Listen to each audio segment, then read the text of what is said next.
Posso compartilhar a tela já, gente?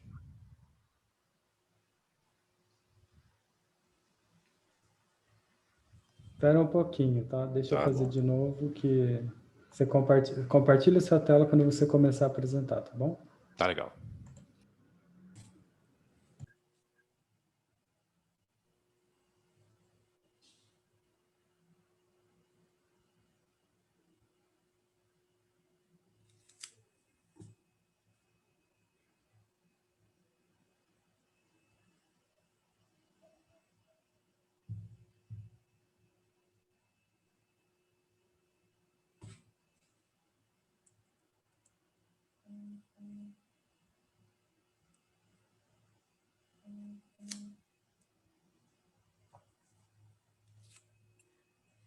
Bom, pessoal, boa noite a todos. Meu nome é Júlio Camargo. Bem-vindos a mais uma apresentação da série de palestras sobre astronomia no contexto da Semana Nacional de Ciência e Tecnologia. Essa semana, quer dizer, essas apresentações são uma ação do LINEA, Laboratório Institucional de Astronomia, do INCT, do E-Universo, Instituto Nacional de Ciência e Tecnologia do E-Universo, baseado no Observatório Nacional, e do Planetário do Rio de Janeiro.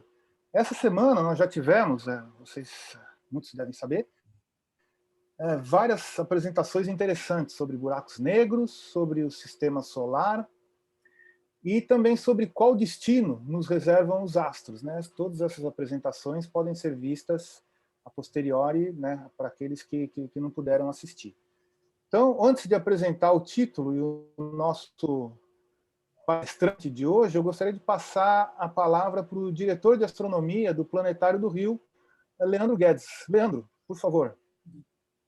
Obrigado, Júlio. Pessoal, esse aqui é a segunda edição do Astronomia ao Entardecer, em que a gente consegue colocar o público em contato com pesquisadores que estão aí na crista da onda, pesquisadores brasileiros, né, que estão na crista da onda aí de diversos assuntos da astronomia. Então, para a gente, do Planetário, é uma grande satisfação receber essa palestra de vocês. Eu convido o público do Planetário a conhecer o canal do YouTube do Linea e também as redes sociais do Linea.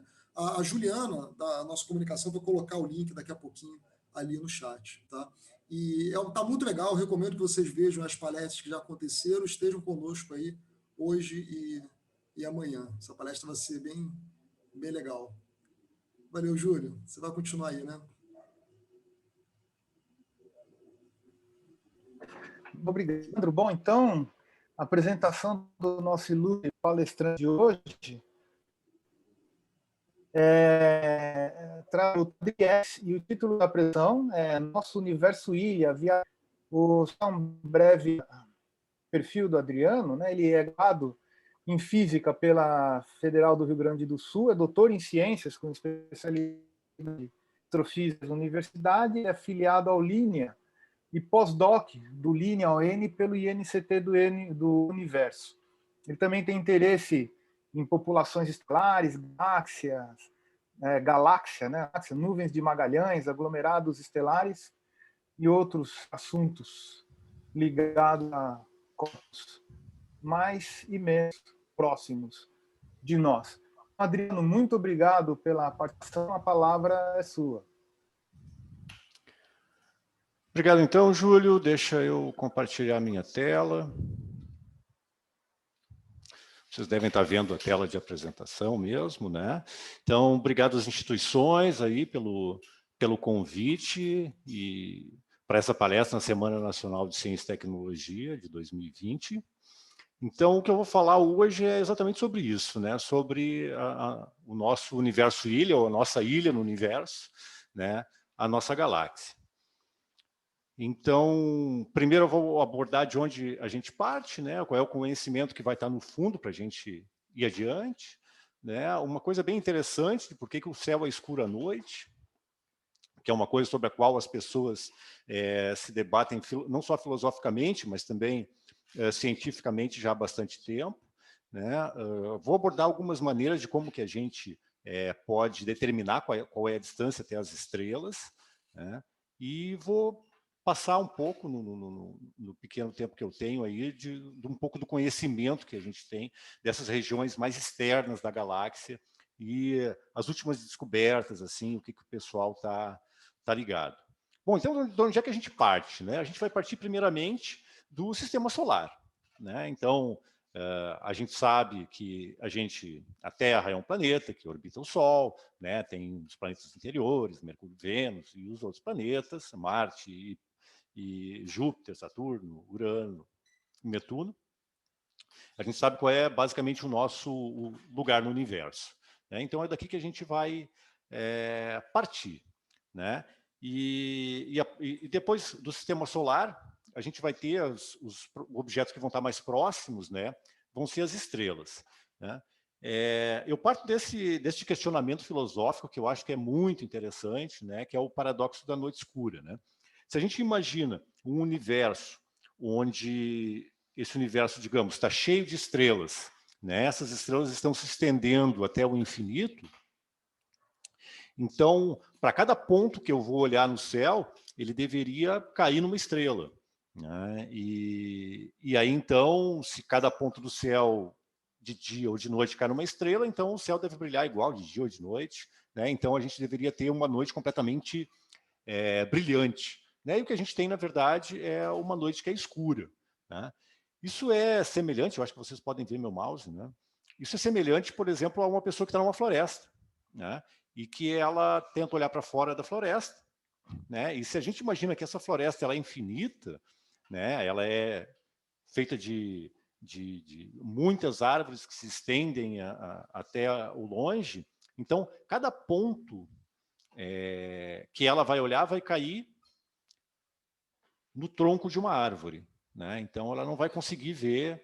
Então a semelhança que eu faço é exatamente essa, né? Então essa floresta que existe, que é muito infinita, seria basicamente como o céu, né? Se o céu fosse assim formado de uma infinidade de estrelas, né? Eu vou me ater mais à nossa galáxia e vou esquecer o que poderia haver adiante, né? Então, o que a gente chega à conclusão, a partir do momento que a gente assume que o céu é escuro, como a gente vê, é exatamente de que a gente vive num universo que é limitado de estrelas, né? Então, uma das primeiras pessoas que pensou nisso foi o William Herschel, né? E ele fez uma coisa parecida, um experimento parecido, que era olhar no telescópio, e já havia telescópios razoavelmente potentes aí, com alguns metros de diâmetro, e aí contar o número de estrelas, né? E aí, digamos, olhar para uma determinada região, para outra região, para outra região, e aí então contando o número de estrelas, determinar mais ou menos como é que é essa floresta, né? Como é que a gente está, se tem estrelas para cima, se tem estrelas para baixo, né? Como é que isso vai funcionar em termos de distribuição de estrelas. E aí o que ele chegou numa figura bem parecida com essa, que seria o nosso universo Ilha, né? Então o Sol estaria numa posição basicamente central, né? E essa ilha de estrelas, então, ele já chegou nessa conclusão, né? Basicamente o formato de um disco, né? E com algumas, digamos assim, peculiaridades, né? Com umas formas um pouco estranhas e tal. Bom, isso foi há alguns séculos atrás, né?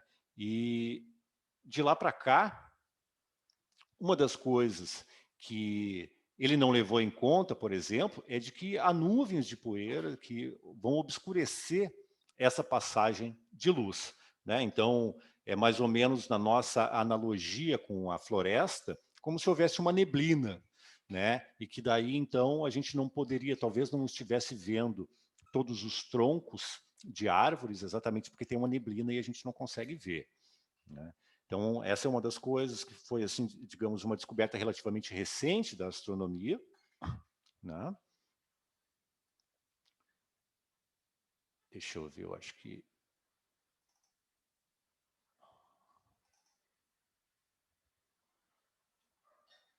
Acho que eu perdi aqui o... Só um pouquinho, gente, que fechou o meu...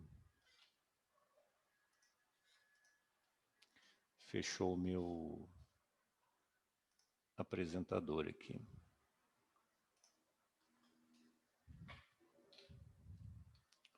Vamos de novo.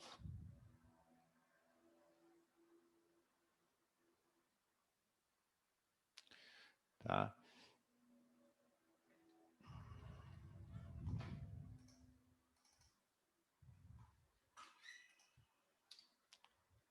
Só um pouquinho. Abri e fechou de novo.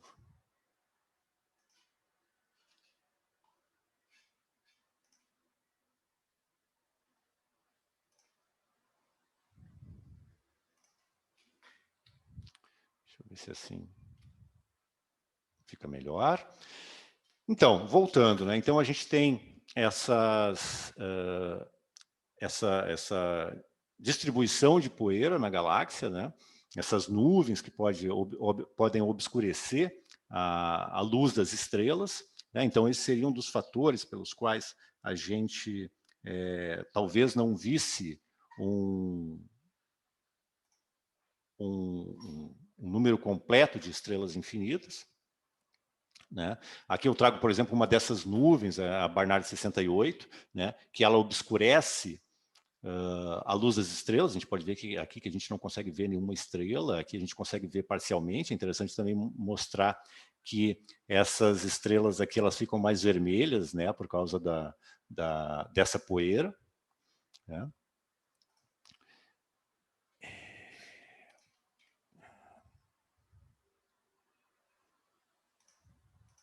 Só um pouquinho que fechou de novo, gente.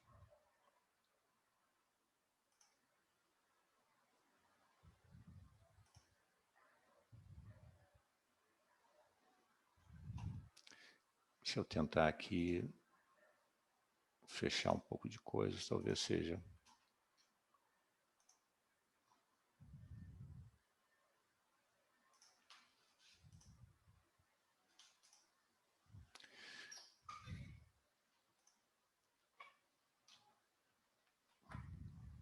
Ok. Então a gente viu que essas nuvens elas podem estar concentradas, mas a nossa galáxia, o que a gente vê é que grande parte dessas nuvens elas estão basicamente no plano da galáxia. Tá? Aqui eu trago uma imagem de um levantamento, e a gente pode ver que realmente elas parecem concentradas mais no plano. Então a gente também não tem só nuvens relativamente concentradas no plano, mas no plano a gente tem uma quantidade maior dessa poeira. Tá? Mas mesmo assim, com essa poeira toda, existem regiões, né, fora desse plano que a gente vê de estrelas que tem pouca poeira, né, que tem pouca quantidade de poeira absorvendo, né? Ou seja, então, esses espaços em branco entre as estrelas, né? Mesmo nessa imagem aqui, que é uma imagem do telescópio espacial, eles existem, eles mostram então que nessas regiões onde a quantidade de poeira é pequena, existem esses espaços em branco, e isso quer dizer que realmente a gente deve viver mesmo num universo que é alguma coisa muito parecido com uma ilha de estrelas, né?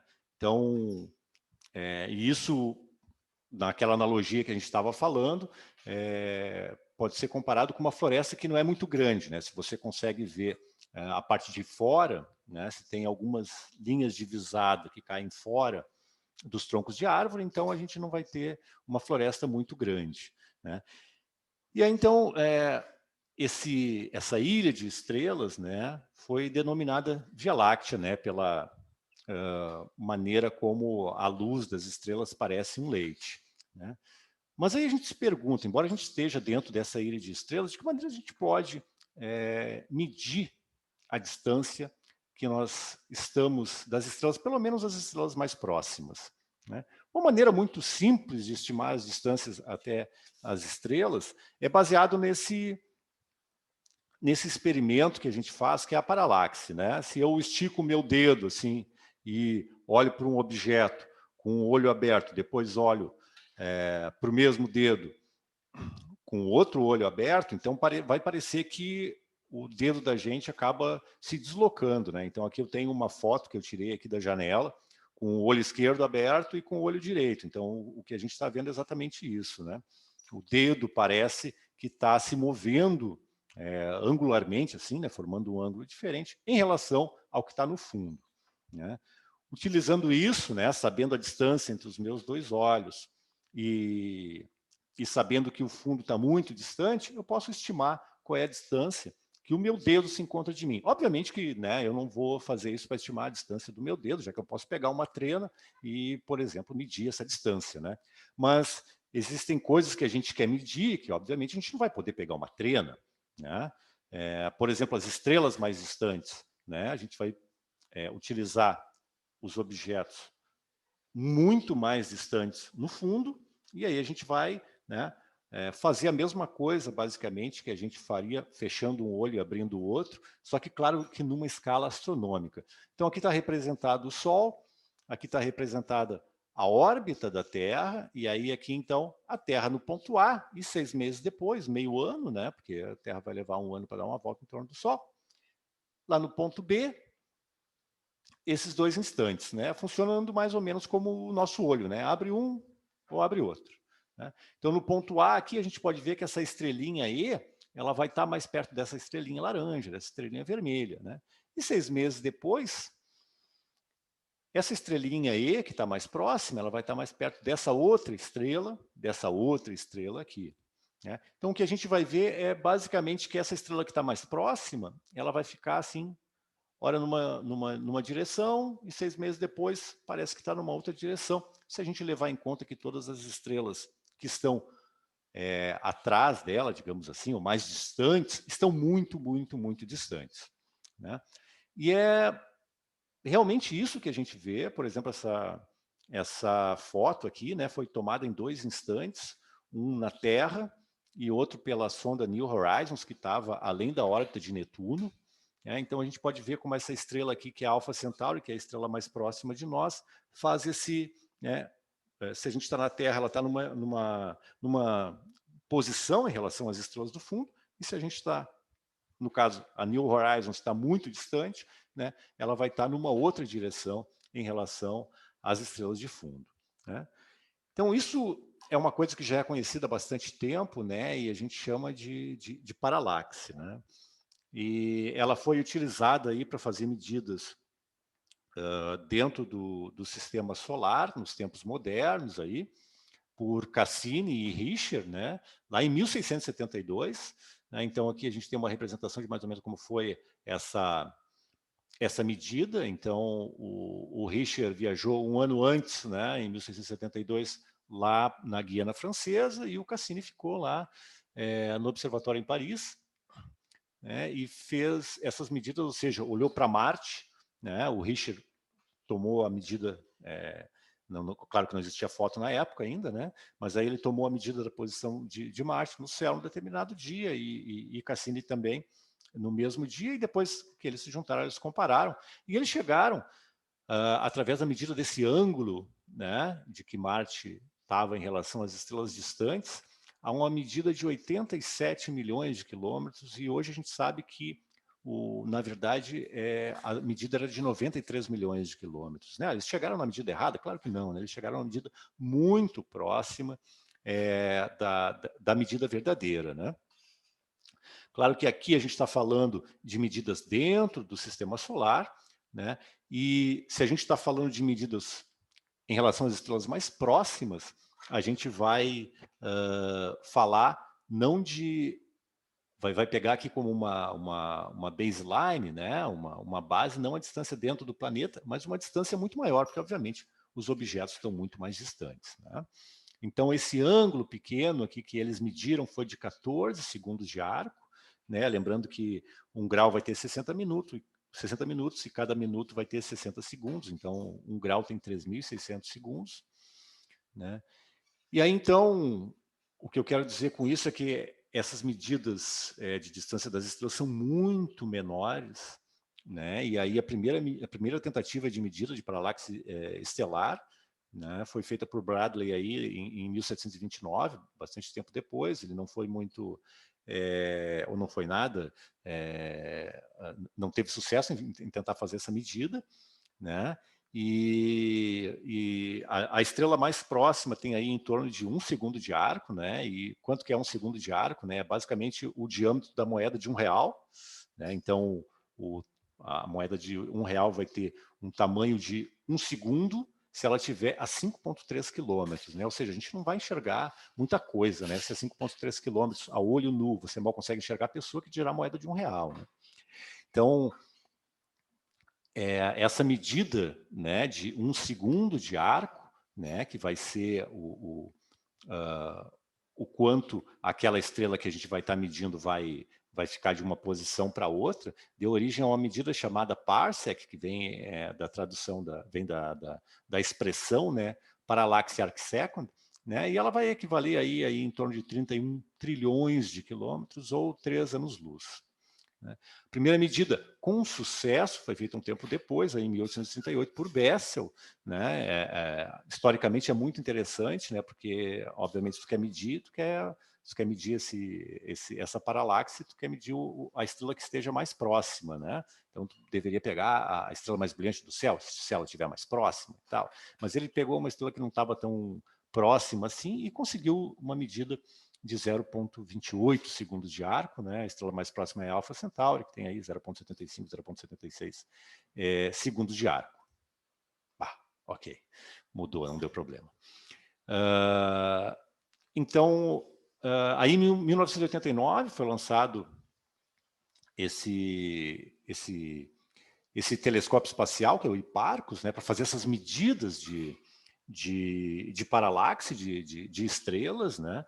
Então, durou 4 anos a missão e conseguiu-se fazer aí um catálogo de 118 mil estrelas com paralaxe, do qual foi determinada a distância. Né? Recentemente, aí, em 2013, a gente teve o telescópio Gaia, né, que tem aí uma vida útil aí esperada de 12 anos, que vai terminar aí em 2025, e conseguiu fazer a mesma coisa, mas para 1,3 bilhões de estrelas.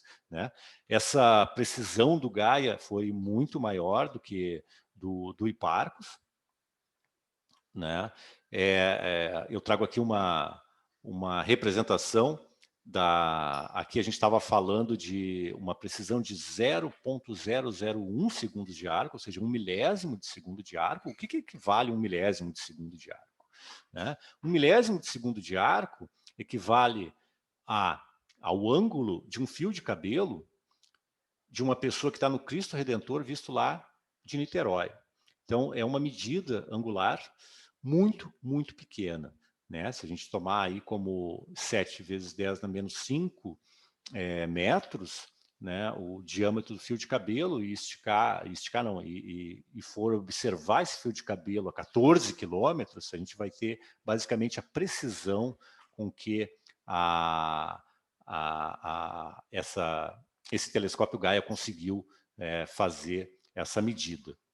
Né? Então,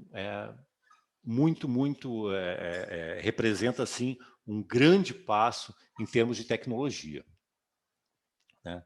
Bom, então eu já falei um pouco de como que a gente pode estimar essas distâncias das estrelas, né? E agora eu vou apresentar um pouco qual é o conhecimento que a gente tem hoje dessa nossa ilha de estrelas. Né? Então, bom, basicamente a nossa galáxia ela tem alguns componentes principais, né? Aqui tem uma representação da nossa galáxia, óbvio que essa é uma imagem artística, porque a gente não tem como sair da nossa galáxia e tirar uma foto. Né? Então, o Sol está aqui, né? Um pouco distante do que seria o centro da nossa galáxia. Ele está distante aí em torno de 8 quiloparsecs, em torno de 24 mil anos-luz. Essa galáxia ela vai ter uma região central aqui, que a gente consegue ver aqui também, que é o bojo. Né? Alguns autores determinam uma barra também, então esse bojo ele de certa forma, oblongo, assim, né? Uma coisa mais esticada. a gente consegue ver também, se a gente olhar essa galáxia de perfil, que ela tem um disco principal, né, onde basicamente se concentra todo o gás, como a gente tinha falado antes, o gás e a poeira. E ela vai ter também um disco espesso, que é um disco um pouco mais grosso, né? E ela tem um componente bem interessante, que eu estou falando de estrelas, né? Que é o halo de estrelas da galáxia. Tá? Depois a gente vai ver que tem alguns outros componentes, e como uma galáxia espiral, ela vai ter alguns braços, né? Que já foram mapeados. Então, depois que se determinou essa forma, se observou também que existiam pequenas manchas, isso há 150 anos atrás, né, que levaram o nome de nebulosas extragalácticas, e aí houve um grande debate há 100 anos atrás a respeito de que se essas manchinhas que eram vistas assim, né, elas eram na verdade universos ilha como o nosso, ou então se eles eram coisas menores e que estavam dentro da nossa galáxia. Né? Hoje a gente pode ver que, com o conhecimento que a gente tem da Via Láctea, ela é muito parecida com algumas galáxias que a gente vê no céu. Né? Algumas peculiaridades também, como um disco de poeira, aparecem mais numas do que outra, e aí foge um pouco dessa visão que o Herschel tinha, embora já se sabia que ela tinha o formato basicamente de disco.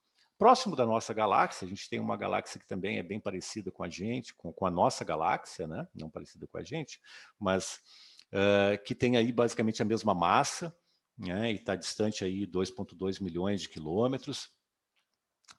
E ela tem também algumas galáxias menores que parecem orbitar essa galáxia. Bom, então como é que é a nossa vizinhança, né? A nossa vizinhança, né? A vizinhança da Via Láctea, né? O grupo local, que tem em torno de 3 milhões de parsecs, né? Aqui estaria a nossa galáxia, né? Aqui a gente tem duas galáxias anãs, que são galáxias menores do que a nossa galáxia, né? E tem esse formato às vezes irregular, mas peculiar. A pequena e a grande nuvem de Magalhães são galáxias que a gente consegue ver no céu a olho nu, né? Sendo que o local tem uma baixa poluição luminosa. A galáxia de Andrômeda ela vai estar aqui um pouco mais distante, né? Mas a gente tem uma série de outras galáxias menores, né? Todas anãs aqui, ou dwarf, né? Em inglês.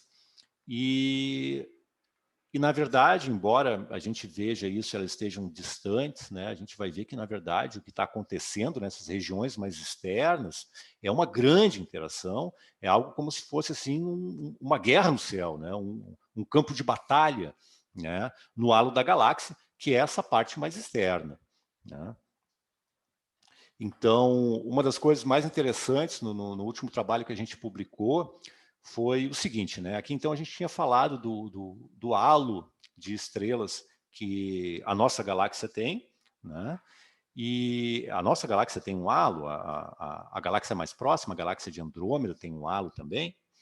Mas uma das coisas que acontece com ela, se a gente vai, por exemplo, fazer um gráfico da densidade de estrelas em relação à distância, né? O que a gente esperaria o que a gente espera, né, do halo de estrelas é que a densidade de estrelas vai caindo, vai caindo, vai caindo, vai caindo até cair a zero, né? Mais ou menos como um gráfico assim, né? Vai ter uma reta aqui, né? Mas o que a gente vê na nossa galáxia é que a distribuição de estrelas vai até um determinado ponto, né? Até uma determinada distância do centro, e aí ela começa a ter um outro comportamento. Né? Aqui a gente tem um gráfico, né, em log-log, mas o que a gente vê, na verdade, é que tem uma maior concentração de estrelas no centro e depois uma menor concentração a partir de um determinado de uma determinada distância. Né? E esse comportamento é diferente, né, do comportamento, por exemplo, do halo da galáxia de Andrômeda. Então, por que será que isso acontece? Né? Isso é uma coisa bem interessante. Né? Isso acontece, na verdade, porque parece que houve uma acreção de um pequeno componente anteriormente, tá? que foi o choque de uma galáxia, do qual a gente vai ver detalhes mais tarde. Aqui eu trago uma animação do que acontece quando, por exemplo, um objeto que é razoavelmente esférico se aproxima de uma galáxia com maior massa, né? Então, ele sofre esse processo de disrupção, né? Então, ele era esférico, ele começou a perder estrelas, ele perde estrelas tanto na parte que se aproxima, quanto na parte que se afasta do objeto, né? Desse objeto mais massivo, que está aqui em vermelho. E aí, o que acontece é que ele acaba ficando, deixa eu voltar aqui a animação de novo para vocês verem, que ele é esférico, e aí ele vai interagir gravitacionalmente com essa galáxia maior, que no caso, por exemplo, seria uma galáxia anã que está se aproximando da Via Láctea, e aí ele sofre esse processo aí de disrupção e então se torna o que a gente chama de uma corrente estelar, né? E aí, no final, ele termina como, basicamente, um risco de estrelas, né? Lembrando que ele é formado de estrelas, então o que a gente vai ver é uma sequência de estrelas aí, uma atrás da outra. E é realmente o que a gente vê no céu, né? Aqui eu trago esse trabalho do Kopelsov, do grupo dele, em que aqui está amostrado o céu todo, a gente pode ver o plano da galáxia, né? Como a gente vê, essa parte mais escura é a poeira, essa parte mais clara aqui é o grande número de estrelas, por exemplo, nessa região. Dá para ver até que a grande nuvem de Magalhães é pequena. E essa área aqui que está amostrada dessa maneira aqui, foi o levantamento astronômico que eles fizeram. E aí eles tentaram destacar as estrelas que pertencem a essa corrente, que é a corrente de Sagitário. Então, a gente pode ver aqui que essa corrente de Sagitário se estende basicamente por todo o céu, né? E ela tem até, inclusive, duas partes diferentes, né? Tem uma parte mais brilhante aqui, tem uma parte mais fraca aqui, né? Inclusive, até a gente pode ver que tem umas outras coisas assim que são essas correntes estelares, né, desses objetos que adentraram o halo da Via Láctea e que são assim remanescentes, né, coisas que sobraram dessa interação. Aqui numa representação artística, a gente pode ver melhor essa interação. Então, infelizmente, a gente não tem um survey que cubra todo o céu, ou seja, um levantamento, né, astronômico que vá cobrir todo o céu para que a gente pudesse ver, pelo menos essa corrente estelar dando os giros na Via Láctea, né, mas a gente tem uma representação aqui mostrando que isso realmente ocorre. Então, aquela simulação, embora seja uma simulação, é muito fiel à realidade. E também aqui nessa imagem do David Martinez Delgado, mostrando que isso pode acontecer também, isso acontece, né, em outras galáxias. Aqui a gente tem uma galáxia que está de perfil, e a gente pode ver que uma galáxia menor aqui também está interagindo gravitacionalmente com ela e perdendo estrelas e formando essas faixas, assim, esse fenômeno, né, de interação e de perda de estrelas por esse objeto menor em direção ao maior, formando esses streams, né, que a gente chama, streams estelares ou correntes estelares, né? Então, será que isso é comum ou será que isso é pouco comum, né? Como será? Imagina, a nossa galáxia tem aí 12 bilhões de anos, 13 bilhões de anos, por aí, e isso já deve ter acontecido talvez muito no passado. Será que isso acontece ainda, né? Então, essa é uma representação do céu, né? E aqui esse trabalho da Cecília Mateu, compilando todas essas correntes estelares que estão aí no céu, que foram descobertas recentemente ou há algum tempo mais. E aqui, então, a gente tem basicamente o que seria o mapa mundi, né? Mas é uma representação do céu, a representação de uma esfera celeste, né? Mas num plano cartesiano aqui. Então, a gente vê que esse aqui é o stream de Sagitário, né? A Via Láctea estaria nesse plano aqui, né? E cada um desses risquinhos aqui é um stream, né? Ou seja, é o remanescente de um objeto que está adentrando aí o halo da nossa galáxia. E tem algumas regiões que são mais não são exatamente streams, né? Então talvez a gente esteja vendo o objeto meio de frente, e aí a gente vê como isso ainda acontece, né? Então, ou seja, a nossa galáxia está, como é que eu vou dizer, canibalizando esses objetos, né, para fazer parte do halo da galáxia. Mas uma das coisas importantes que acontecem também é que, se a gente juntar todas as estrelas da nossa galáxia, a gente não consegue explicar o movimento delas. Tá? Ou seja, se eu faço uma simulação computacional da nossa galáxia e coloco várias estrelas aqui, o que é esperado para a curva de rotação da galáxia, né? Então, aqui tem um gráfico da velocidade de rotação em relação à distância. Então, é esperado aqui que essa estrela tenha uma velocidade muito pequena, a velocidade vem aumentando, aumentando, aumentando em direção para fora, e depois essa velocidade seja pequena. Mais ou menos como esse gráfico aqui. Então, a velocidade aumenta, né, próximo do centro, e depois ela diminui. Então, isso é o que é o esperado, né, se a gente levar em conta todas as... Vou carregar de novo esse GIF aqui. Então, a gente pode ver que nessa simulação aqui, essas regiões mais externas elas têm uma velocidade muito pequena, né? Mas, medindo as estrelas da nossa galáxia e medindo as estrelas de outras galáxias também, o que acontece é o seguinte: a velocidade de rotação dessas estrelas aumenta e depois elas se mantêm num determinado patamar. Esse valor aí é da ordem de 250 km por segundo, que é basicamente a velocidade de rotação do Sol em torno da galáxia. Então, o que acontece, né, vejam que aqui essa simulação, essas regiões, essas estrelas que estão aqui, elas giram muito mais rápido do que essas estrelas aqui. Então, o que acontece é muito diferente do que é esperado, se a gente levar em conta as estrelas que deveriam povoar a nossa galáxia. E é claro que essas estrelas, elas estão em órbitas praticamente circulares, elas estão obedecendo à quantidade de massa que existe dentro de uma esfera determinada pela trajetória delas, né? Então, isso quer dizer que existe alguma coisa, né, que está interagindo gravitacionalmente com a galáxia, que está fazendo um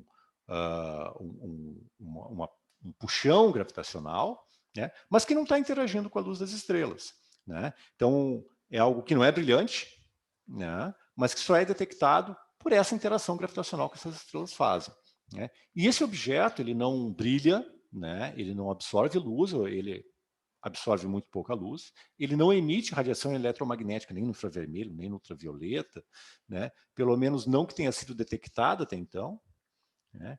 Ele tem uma forte interação gravitacional. Tá? Por que eu digo forte interação gravitacional? Tá? A massa estimada da Via Láctea, né, segundo aquelas estrelas mais de fora, assim, levando em conta um volume bem grande, é da ordem de 1 trilhão de massas solares. Tá?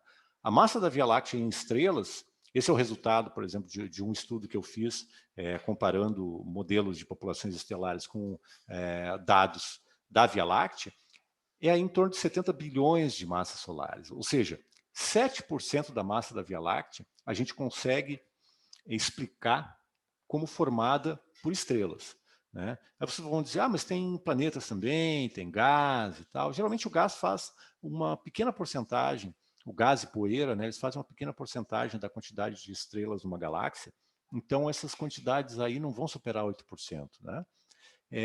Os planetas, se a gente comparar com o nosso sistema solar, por exemplo, a quantidade de matéria como a gente conhece, realmente ela está concentrada no Sol, não nos planetas, né? Então, essa quantidade de gás, poeira e planetas deve ser muito, muito menor do que a quantidade de estrelas. Mas aí, com a massa toda de estrelas, a gente consegue explicar apenas 7% da Via Láctea, né? Então, essa matéria que não interage eletromagneticamente, só interage gravitacionalmente, é que foi dado o nome, né, de matéria escura. E aí, então, escura porque não brilha, né? E realmente essa é uma das grandes perguntas da astronomia atual, né? O que é essa matéria? né? A gente sabe o que ela faz, a gente sabe o que ela não faz, mas a gente não conhece ela, a gente não consegue explicar ela, a gente realmente não sabe o que é ela, né? Uma outra coisa interessante, né, e que tem atraído muito a atenção da astronomia nos últimos anos é a descoberta dessas galáxias anãs, né? Aqui a gente pode ver nessas estrelinhas mais azuis aqui, né, as estrelas que fazem parte de uma dessas galáxias anãs, né? E são galáxias anãs de brilho superficial muito, muito baixo, né? E essas, como a gente viu ali, a nossa galáxia aí tem em torno de 7% da massa em estrelas, ou seja, 93% seria essa chamada matéria escura. E essas galáxias, as estrelas dela estão juntas, né?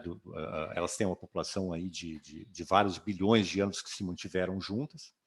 E o que faz essa interação gravitacional, o que mantém essas estrelas coesas no mesmo objeto, é a matéria escura, mas é a matéria escura que pode ser da ordem de 1000 vezes mais matéria em matéria escura do que em estrelas, né? Elas chegam a limites assim dos quais depois a gente mal consegue perceber, né? Só usando outras técnicas, como por exemplo a detecção utilizando outras técnicas para detectar essas galáxias e não unicamente pelo olho, que a gente vai conseguir identificá-las, tá?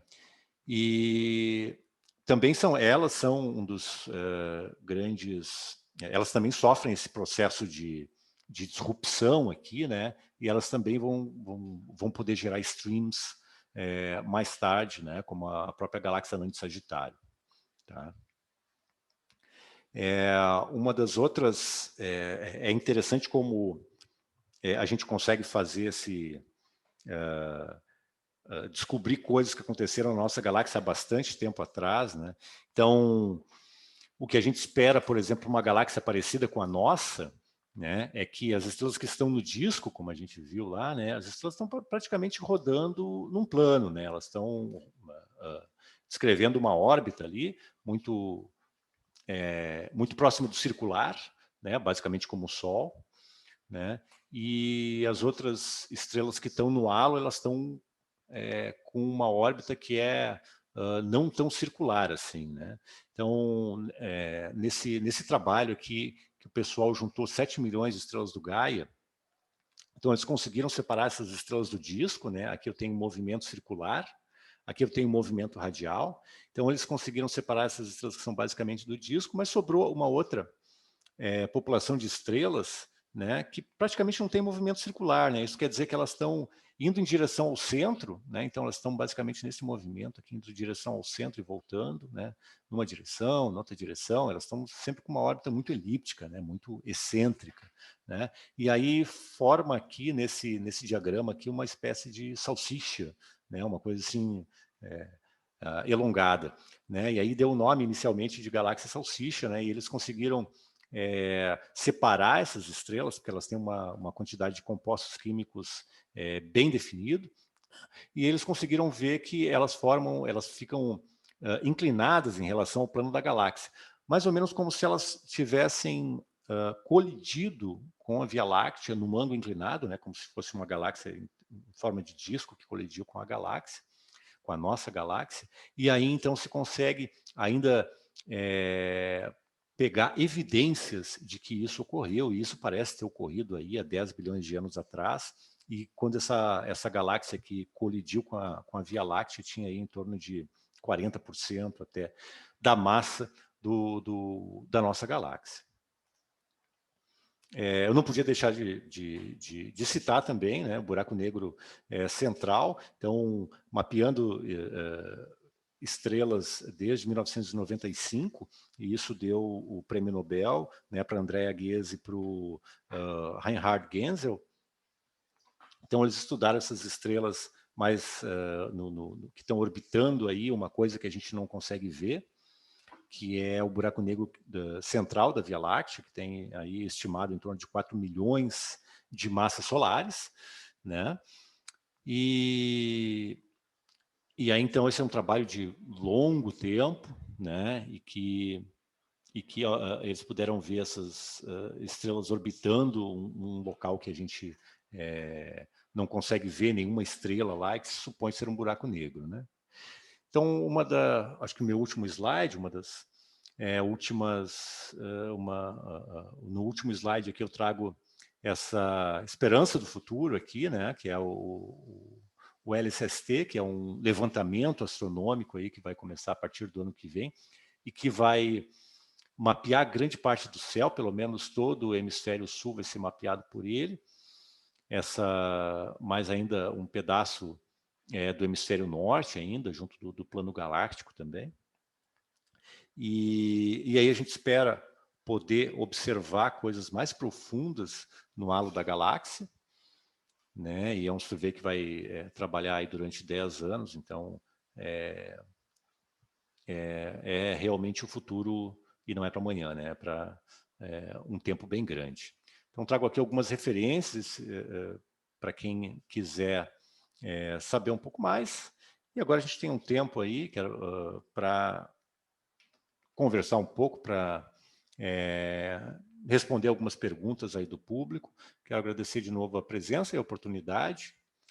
E finalizo aqui com essa imagem do Hubble Ultra Deep Field, que traz uma série de galáxias aí, algumas parecidas com a nossa, outras nem tanto.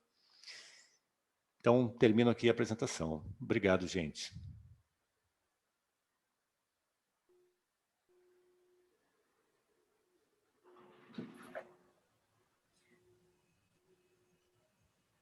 Adriano, muito obrigado pela apresentação. Interessante, como sempre. Bom, nós temos perguntas aqui. Agradeço à audiência. As perguntas são bem interessantes aqui. Então, vamos começar pela pergunta da Úrsula Raquel. Úrsula, obrigado por assistir, por participar, pelo interesse. Adriana, a pergunta da Úrsula é a seguinte: todas as estrelas pertencem a alguma galáxia ou existem estrelas avulsas, ou seja, sozinhas, fora de galáxias? Pois é, existem estrelas, por exemplo, as Hypervelocity Stars, né? As Hypervelocity Stars são estrelas que têm uma grande velocidade na nossa galáxia, né?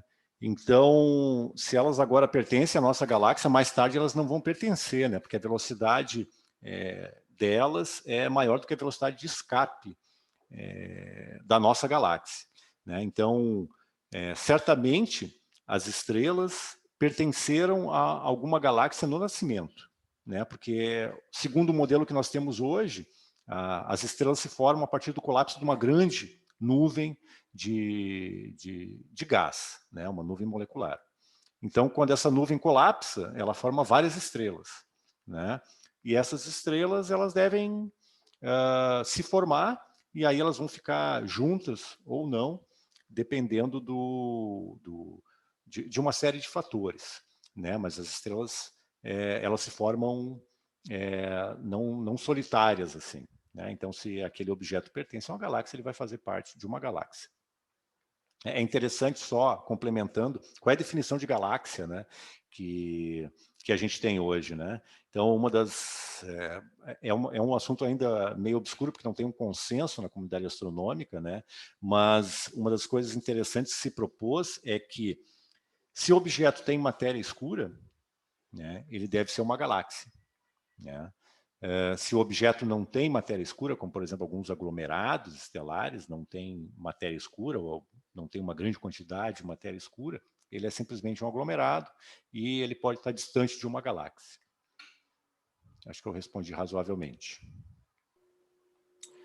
Muito obrigado, Adriano. Mais uma pergunta aqui. Obrigado, Iremal Sorrabi, por participar e por assistir. O Iremal pergunta: conforme observado por Edwin Hubble, as galáxias estão se afastando. Então, teoricamente, um dia a Via Láctea ficará sozinha? Pois é, o que a gente fala, né, da expansão do universo corresponde mais à questão de expansão de aglomerados de galáxias, né? Então, o que vai acontecer se a gente levar em conta que o nosso...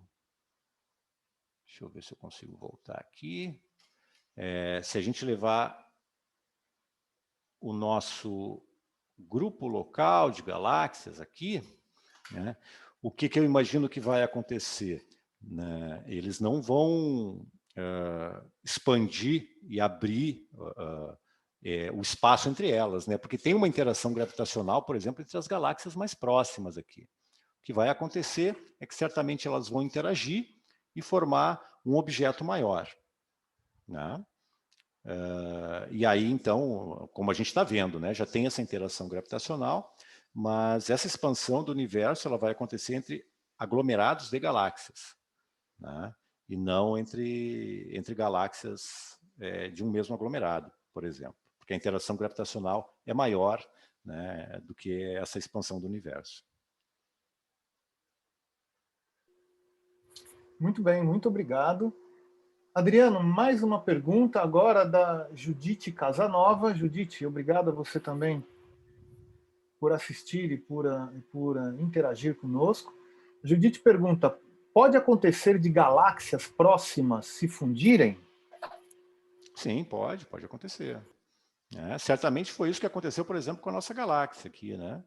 Se por exemplo, essa Gaia Encélados... Só te interromper, Adriano. A sua tela não está compartilhada. Você está querendo compartilhar a tela aí com a gente? Bota aí para a gente ver que... Pô, obrigado. Valeu, Leandro. Estou mexendo na minha tela aqui, esperando que o pessoal está vendo aí. E o pessoal não está vendo. Então, realmente, o que a gente espera foi realmente que isso tenha acontecido com essa Gaia Encélados Galaxy, né? Porque essas estrelas, então, que agora foram... se conseguiu separar, digamos assim, das estrelas do halo da nossa galáxia, elas estavam numa outra galáxia, há 10 bilhões de anos atrás, né? Então, certamente o que aconteceu foi essa fusão, essa de certa forma, colisão, né, de duas galáxias. A galáxia que estava se formando e que era a Via Láctea, e esse outro conjunto de estrelas que era essa Gaia Encélados Galaxy. Né? Tem outros estudos que mostram que não existiu só essa Gaia Encélados Galaxy, existiram outras galáxias que foram acretadas, né, que foram juntadas no halo da nossa galáxia. Então, é bem interessante, e claro, isso pode acontecer, e isso está acontecendo. Né?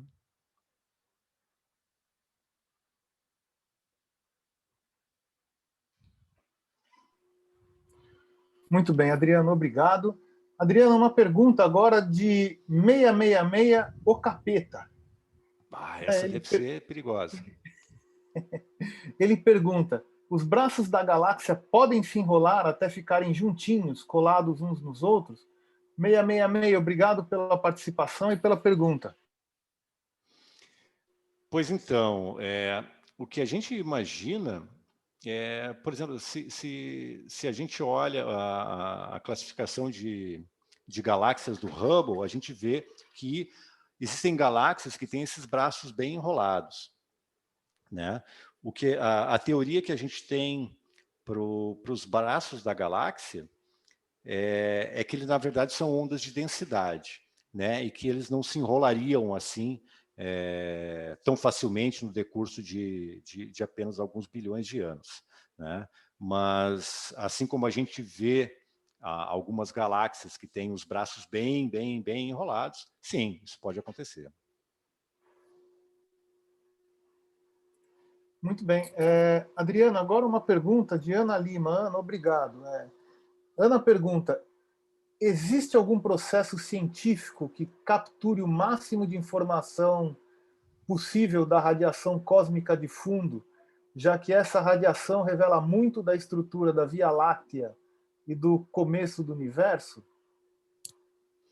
Um processo físico que venha extrair o máximo de informação. Bom, isso foi feito com alguns satélites, né, que capturaram essa radiação cósmica de fundo que está lá no espectro das micro-ondas. Né? Então, uma das coisas que se viu, por exemplo, é que as flutuações, né, são muito pequenas, É basicamente isso, mas assim, o processo basicamente é recolher essa informação, né? Essa informação vai vir na forma de uma determinada emissão num determinado comprimento de onda, né? Então, isso o processo de recepção disso, né, já extrai toda a informação, né? Muito bom.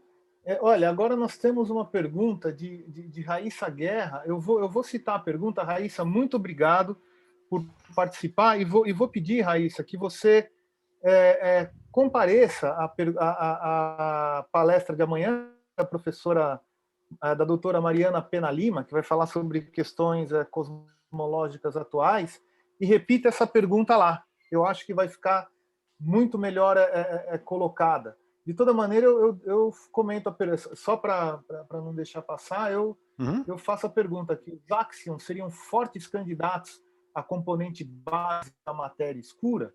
Né? Mas, de toda maneira, eu sugiro, Raíssa, que você pode colocar melhor, a questão cai melhor na palestra de amanhã da professora Mariana. Mas, de toda maneira, muito obrigado novamente por participar e por interagir. Eu passo agora a pergunta da Úrsula Raquel. A Úrsula Raquel, mais uma vez, ela pergunta, Úrsula, obrigado pelo interesse. Ela pergunta, não entendi bem o que são galáxias anãs. Poderia explicar melhor? Sim. Vamos lá. Então, como galáxias anãs, a gente pode citar, por exemplo, as nuvens de Magalhães, né? Elas são galáxias que não são as galáxias gigantes como a gente conhece, né? Por exemplo, a galáxia de Andrômeda. A galáxia de Andrômeda é uma galáxia gigante, né? Anãs se dá essa denominação para essas galáxias que são menores, né? E que muitas vezes têm uma forma completamente irregular, né? Então, elas vão ter uma massa menor, um número menor de estrelas, né? E, obviamente, essa forma irregular. Tá? E a galáxia anã de Sagitário, né? Essa representação também, que ela perdeu bastante estrelas. E tem também essas galáxias anãs aqui de baixo brilho superficial, que são esses objetos aí que estão atraindo muita atenção por ter uma grande quantidade de matéria escura. E aí, então, a gente vê que elas são quase que invisíveis, né, a olho, diferentemente de a gente ver uma galáxia gigante, né, essas galáxias, muitas vezes, essas galáxias anãs de baixo brilho só são identificadas quando, por exemplo, se utilizam outras técnicas que não as de detecção visual, por exemplo, né? Então, galáxias anãs, se diria que são as galáxias que não são gigantes, né, e que muitas vezes apresentam essa forma irregular. Muito bem. Adriano, nós temos agora mais uma pergunta do Iremal Sorrabi. Ele quer saber se o buraco negro no centro da Via Láctea um dia consumirá a galáxia. Veja bem, né? Essas estrelas aqui nessa simulação, elas estão orbitando esse buraco negro, né? Então, geralmente uma das visões que as pessoas têm do buraco negro é que o buraco negro é quase como um aspirador de pó, né? Ele suga tudo. É um negócio que está lá sugando, né? E se a gente vê a órbita dessas estrelas, né? Essas estrelas estão passando perto do buraco negro, né? E estão orbitando ele, e elas não foram sugadas, né? Na verdade, essas estrelas têm uma energia cinética, né? E essa energia cinética é suficiente para não cair dentro do horizonte de eventos de um buraco negro, né? Porque, na verdade, o horizonte de eventos do buraco negro é muito pequeno, né? Então, se um dia o buraco negro vai engolir todas as estrelas, a princípio, né, um dia é uma coisa meio um pouco longa demais, né? Mas a gente vê que, por exemplo, nem as estrelas mais próximas ele está engolindo, digamos assim, né? Então, essa visão um pouco errônea, né, de que o buraco negro vai sugar tudo e um dia nós vamos acabar dentro do buraco negro, né? Não, na verdade não, né? Na verdade existe velocidade suficiente para poder escapar, né, desse buraco negro, mesmo sendo um buraco negro supermassivo, né? Um buraco negro aí que tem 4 milhões de massas solares. Então, certamente não terminaríamos engolidos por esse buraco negro central da Via Láctea. Muito bem, muito obrigado, Adriano. Bom, encerram-se as perguntas. Agradeço a todos, né? Agradeço ao Adriano pela eu queria um último comentário, Júlio, a respeito dos áxons por favor, Adriano, da matéria escura. Por favor, né? Fique à vontade. Algumas pessoas elencaram, né, os áxons possivelmente como esses componentes da matéria escura, né? Mas uma das coisas que certamente, claro, né, a pessoa que conseguir provar, né, vai ser a dona do próximo Nobel, né? Mas os áxons apareceram como uma possível fonte de matéria escura, né? Mas o pessoal realmente não leva muita fé, né, de que os áxons sejam formadores da matéria escura. O mais certo é que seriam partículas, né, muito massivas, né, os chamados WIMPs, né, e de fraca interação, né, e que não foram detectadas até então. Era isso.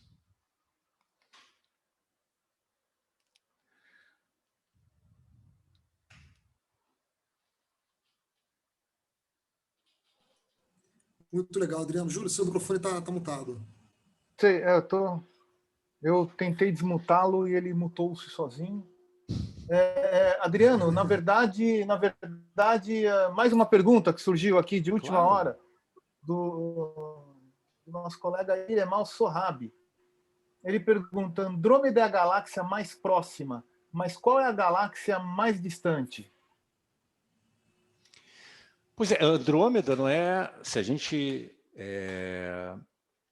colocar no grupo de galáxias também as galáxias anãs, né, a gente não vai ter Andrômeda como a mais próxima. Mas se a gente levar em conta o formato da Via Láctea, a massa da Via Láctea, né, que tem aí em torno de 1 trilhão de massas solares, e a forma também, Andrômeda realmente vai ser uma das... a galáxia mais próxima, né, em termos de comparação com a Via Láctea. E aí é que seria mais distante, pois essa galáxia mais distante, ela depende muito do instrumento que tu vai utilizar, né? O que o pessoal tinha detectado eram galáxias quando o universo tinha apenas alguns bilhões de anos, né? A gente espera que com os novos telescópios da próxima década, isso venha a alcançar galáxias ainda mais distantes.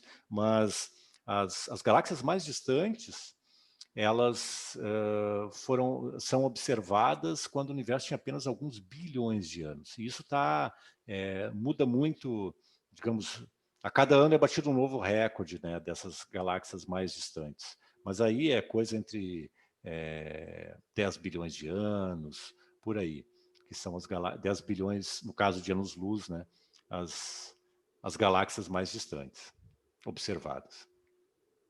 A gente diz que é em alto redshift, né? Bem alto redshift.